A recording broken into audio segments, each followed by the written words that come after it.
Hello, everyone, and happy Easter. Today is Orthodox Easter, or as we say in Ukraine, Христос воскрес. And then you say back, Воістину воскрес, which means I say Jesus has resurrected, and then you reply, yes, he has. Yeah, I really like this greeting. I don't know, it sounds kind of weird a little bit. Always since I was a baby, I was like, well, yeah, it's like Easter is the day when Jesus resurrected. So yes, I mean, I imagined, okay, so the first person, like back in the day, he runs to somebody, oh my God, do you know, have you heard, Jesus has resurrected? And he's like, well, yeah, he has. But this is turned into a greeting in Ukraine, and yeah, it's Easter today. But for me, unfortunately, Easter will always be the day when Russia killed a 4-month-old baby and his mother. And the husband only survived because he went out to buy the diapers to his child. And actually, this husband went into military after that because, well, you know, your family has been killed. And he was also a person who went to meet Mike Johnson like a day before he changed his mind and actually started supporting aid for Ukraine. And some people say that it influenced him because they kind of share the same religion. I don't remember. They are sort of like, you know, there's a lot of little types of Christians. I forget. You can Google it. So yeah, on Christmas, like we say this greeting, it doesn't matter if you're religious or not. This is happening, and it's something that I kind of struggle with in Ukrainian culture. That Ukrainian culture is deeply religious. It's Christian. It's very, very much Christian. And I'm an atheist, and I do not like church as an institution because from what I saw about churches, I mean, to be fair, a lot of churches in Ukraine, at least even today, but obviously back when I was growing up, they were from Moscow Patriarchy. Maybe this is why I didn't like them, but I always kind of felt like they were not kind of nurturing, you know? Like my mom went through a really difficult time in her life when she tried to reach the church. And she tried to just basically go to services and pray. And every time she would go, like the people around would be like interrupting her, nudging her, saying that she is not dressed right, not standing right, not holding her hands right. And it kind of, you know, it upset me when I went with her. I don't know about my mom, to be fair. We haven't talked about it. She didn't end up becoming like a deeply religious person. I don't even know if she's religious in general, but we kind of, I don't know, she doesn't go to church, she doesn't follow like Christian traditions and stuff like that. But also, I mean, so this is kind of something, the events that led me to not be religious, to kind of, you know, giving up on religion. I mean, obviously, I went through a period of like my, you know, individuality was just establishing, and I considered like, do I do I believe in God or not, you know? And I kind of worked through it in university, where I figured out, okay, so I don't like Christian religion doesn't work for me. I don't like a lot of the stuff. Like for example, the story about the prodigal son. I don't I don't like it. I don't like what it's teaching. I don't like. I mean, I understand the main idea of accepting the prodigal son if he repents, but I so much didn't like the fact that the older son in that story gets just, you know, taken for granted. So stuff like that is something that I don't just, it doesn't work for me. So in university, I was able to give up completely, kind of accept that I am trying to be religious, to accept this religion, but I'm not. So, but still, like in Ukraine, it's just like when you participate in Ukrainian culture, it's in your language, it's in your expressions that you say. It's like in stuff like this on Easter when you have to say, "Hello, Christ has resurrected," and you have to say back, "Yes, he has." It's stuff like that you have to participate in this culture, not because it's religious, but because it's your culture. So yeah, this was a little rant about Easter. Like we have lots of traditions around Easter. It's like one of the biggest Christian holidays, obviously, and we have a lot of like Ukrainian surrounded stuff around it. So, for example, you have to wash your windows, clean your windows before Easter on Thursday. It's called the Clean Thursday. On Clean Thursday, you have to make your house just absolutely the cleanest. It's deep clean it. You have to wash the windows. You have to wash the drapes. Like it's the whole thing. We have so many jokes, like memes about it this past few weeks and stuff like that about washing windows, because I mean, and it's kind of like you feel a little pressured into doing that because everybody's doing that. Like, for example, today, like for me, it's Sunday. It's just it's not a holiday. It's Sunday, and I thought like I have this like the outside door that leads into my apartment. It's a little dirty after we had like renovations in the stairwell place. And I was like, okay, so I will have some free time on Sunday. I should clean that. And then I realized, no, if my neighbors see me cleaning on Easter, I will be just like, outcast in this building. I cannot do this on Easter. So yeah, but I mean, I do want to follow some traditions. I mean, yeah, I will be fair. I did not clean the windows, but I did clean the apartment a little bit. Not because like I wanted to clean apartment. I'm a little bit of a slob because I live alone and it doesn't bother anybody but me. And sometimes when I'm depressed, I let stuff kind of pile up.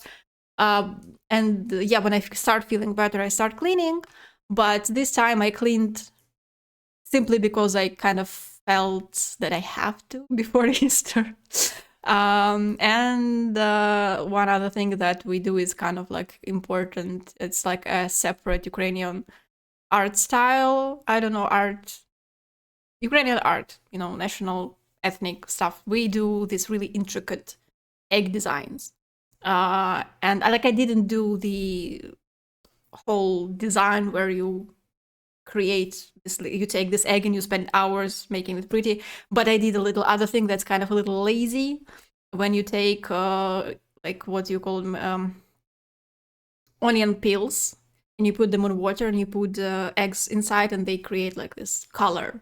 And you can also put some little like leaves against the egg, tie them around, put them in. And so basically it leaves the design with the...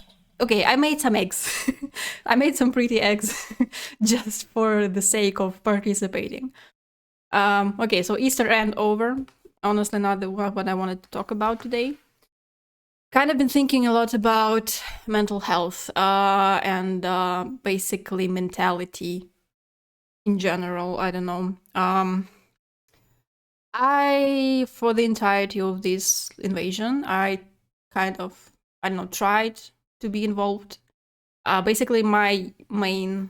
I'm not, like, sometimes, yes, this turns into doom scrolling. Like, so I read all the news, I watch everything, I'm always scrolling.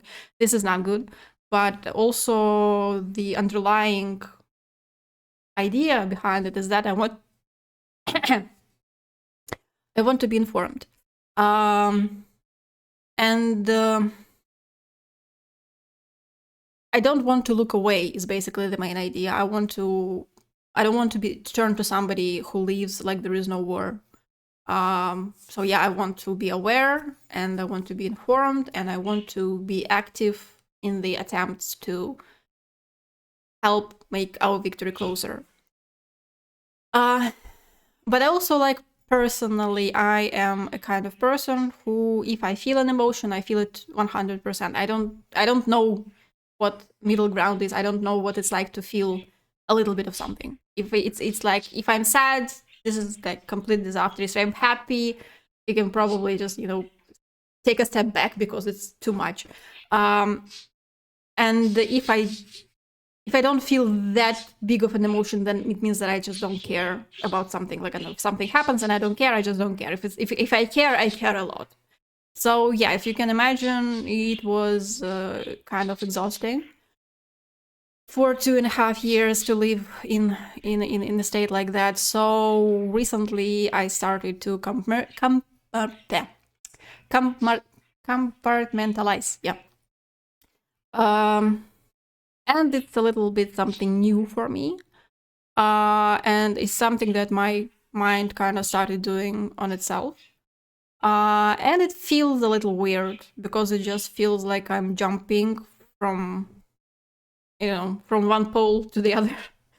And like, for example, I don't know, it's like 1 o'clock and I'm sitting on the floor and I'm crying, and it's just because there's explosion and I'm scared, um, and I'm crying because there was an air raid and the air raid was over. Like my phone said hi, so it's end of air raid. You can go and do. My webcam is acting up again. You can go and do whatever you want. It's just you can go to sleep. It's over, and I can't get out of the hallway because I'm scared to leave the hallway. I don't know. It's just I'm scared. I want to leave. Like my hallway is my little safe little cocoon, and I don't want to leave this cocoon. Because I'm scared to leave it. So I feel really sad about myself, and I cry, and then I actually calm down and I go to sleep, and in the morning I wake up again, and the first thing you do is you scroll the news, you read the number of dead, you watch the photos of the fires, and you cry again, and then you have coffee and you feel kind of a little better, and you talk to some friends and you share some memes and you laugh, and then you go to volunteering and you just ride. You drive past the place that was exploded and it hits you again because it kind of it's you didn't expect, because I saw the pictures on the internet, but I did not identify what part of town it was. And then I just drove past it, and I did not expect to see another exploded building. And again, it hits you, and you're crying on the bus. And then you go to the volunteering place, and it's your friends, and you just do your work, and it's nice. And then you go for a walk with your friend, and you decide to go to the botanical gardens. And again, you're so excited about the botanical garden because I haven't been there in such a long time. And they planted bamboo, and it was the first time in my life that I saw real bamboo, like, not in the pictures. I touched it, and I was so excited about seeing a bamboo, and again, it's so nice, and having such a good day. And then there's an air raid, and you have to run, and you have to hide in a random just apartment building, and it's not even a shelter, but you go there because it's two walls. It's something. It's better than being outside and getting hit by cluster munitions that they started using on Odessa. And again, like, you remember the last video that I posted with the piano player who's playing on the seashore to try and lift people's spirits. And after I posted that videos, the very next day, they shelled that area with cluster munitions, and 7 people died there. And it's like, I don't know, it's like I started to I can't say that word, to separate, try and just close my feelings into little cocoons, into little boxes, right? And my mood switches, because, I cannot afford to always be sad. I even started limiting my emotional responses to, I feel terrible saying that, to Odessa, right? If something happens in Odessa, it affects me. If something happens like in Mykolaiv, one city over, it doesn't affect me as much, because I cannot afford to get depressed over deaths of my fellow people. It sounds horrible to say, but I have to do this just so I can stay active in my life, so I can have the energy to do stuff.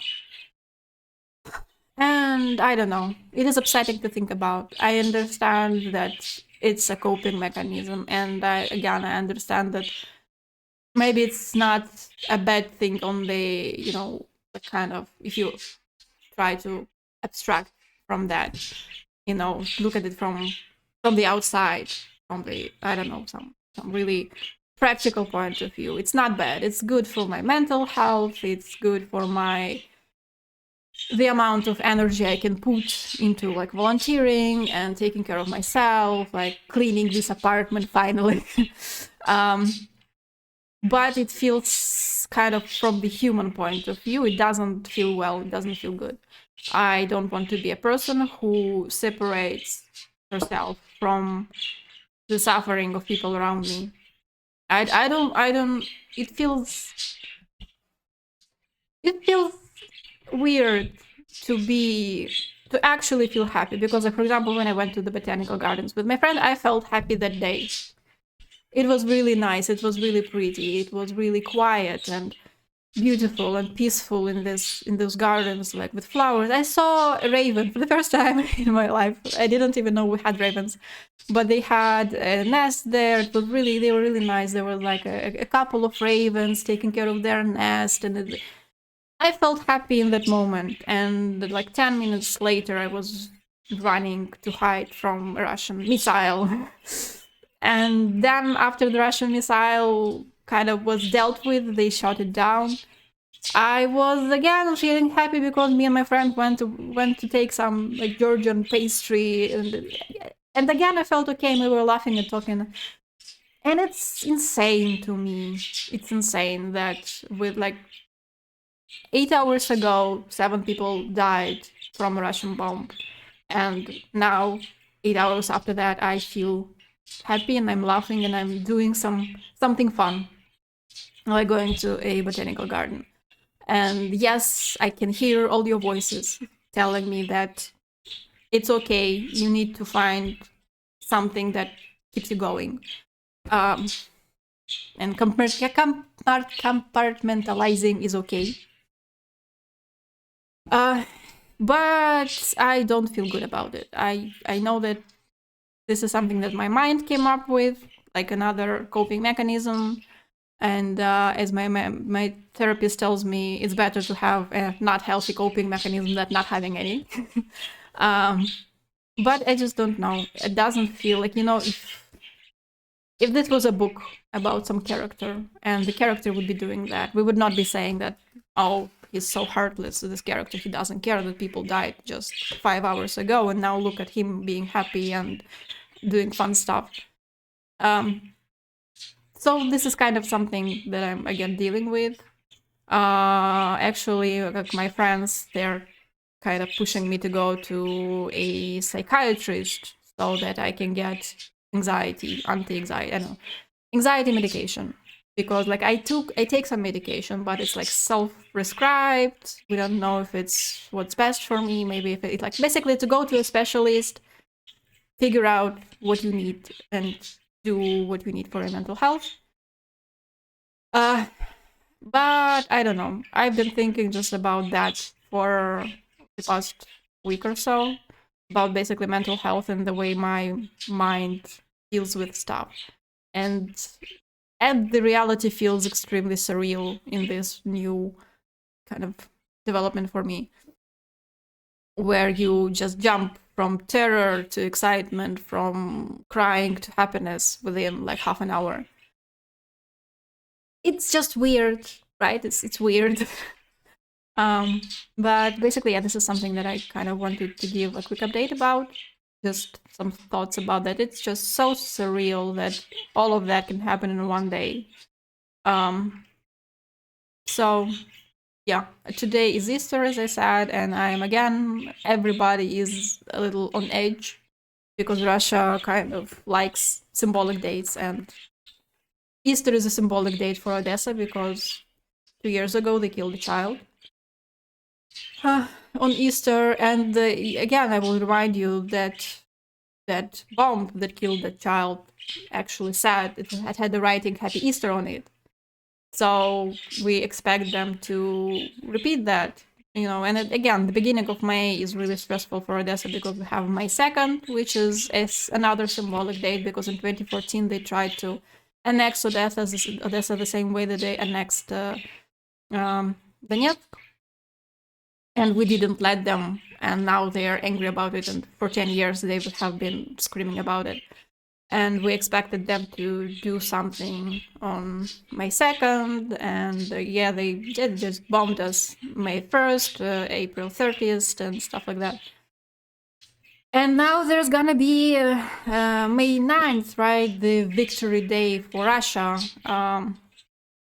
So yes, there will be obviously something dedicated to that day. And it's just stressful time. Really hope that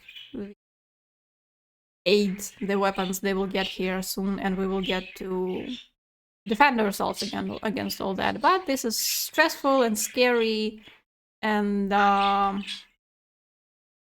that's life. That's just something that we have to endure.